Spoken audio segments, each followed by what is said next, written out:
Hello, everyone, and welcome to another episode of Charlie's Premium Podcast. My name is Charles, and I'm a recording arts bachelor's student at the illustrious Full Sail University.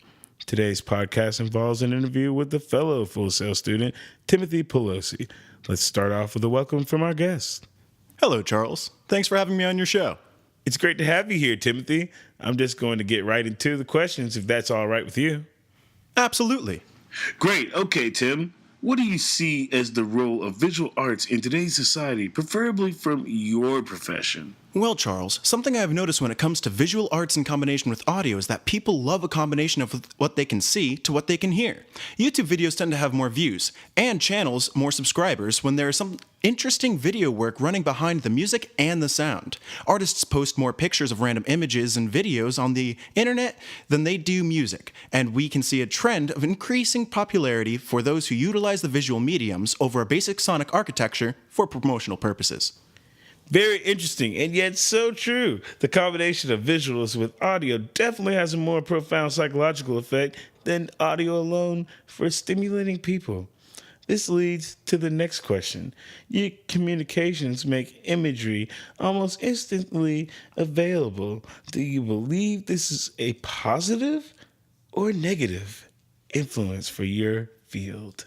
I believe it can be both. It can be both positive to utilize these mediums to get our names out there. However, I also believe that people are focusing too much on the individual and not enough on the audio.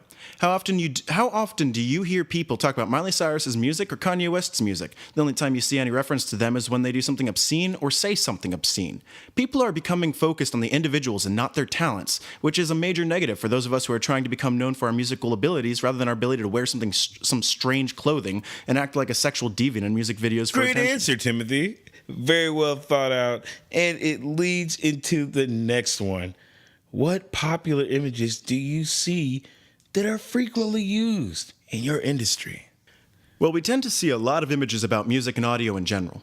The most noticeable ones, however, tend to be memes or viral internet pictures. Imagery with two buses stacked on top of each other with a caption that says stereo bus, or of a school bus that is destroyed with a caption that says bus compression are fairly well known. If you're asking about more popular imagery, then that's purely subjective to the fans of the individual artists and bands. Of course, there are plenty of celebrity viral images out there, but as I aforementioned, that doesn't exactly involve music or audio, just the egos of the celebrity. Interesting. So then who would you say is one of your favorite visual artists? And how about your favorite style? My favorite style is easy, and that is a style of futuristic modern art with grunge undertones. I love the sleek look of modern art, along with the transparency and intellectual glow, so to speak, of the futuristic aspects. And then, the grunge undertones give a dark and eerie feeling to the overall visual, which to me is creative yet appealing in a darker manner, of course. As for my favorite visual artist, I cannot say I have one, as I love many different artistic styles from Italian Baroque to vintage 50s styles, so I can't say one person is my favorite when I enjoy more than one style. As well, every artist brings something unique to the table when creating their artistic works. Very true. So would you say your knowledge of famous artworks influence your own creative process? To a degree, yes. However, at the same time, I'd have to also say no. The reason I say yes is that we are all influenced by everything we see, hear, touch, taste, and feel. The emotional attachment humans have to the color red will make a bland painting gorgeous with just a right amount of red added to it, and will give us a greater feeling of attachment. A dissonant chord played on a piano will make someone feel uneasy, possibly even sick. Feeling something slimy may remind a person of a picture of Jell-O or slugs. Everything we do influences us. I also say no because I try to do the opposite of what I see and hear. I see a lot of people using the same styles for their pictures and for their social media pages, so I try not to do that. I hear a lot of music that are playing the same chord progressions as the last top 10 songs, so I try not to use those progressions. I believe we all need to be influenced by something and use that influence to not allow the influence to show.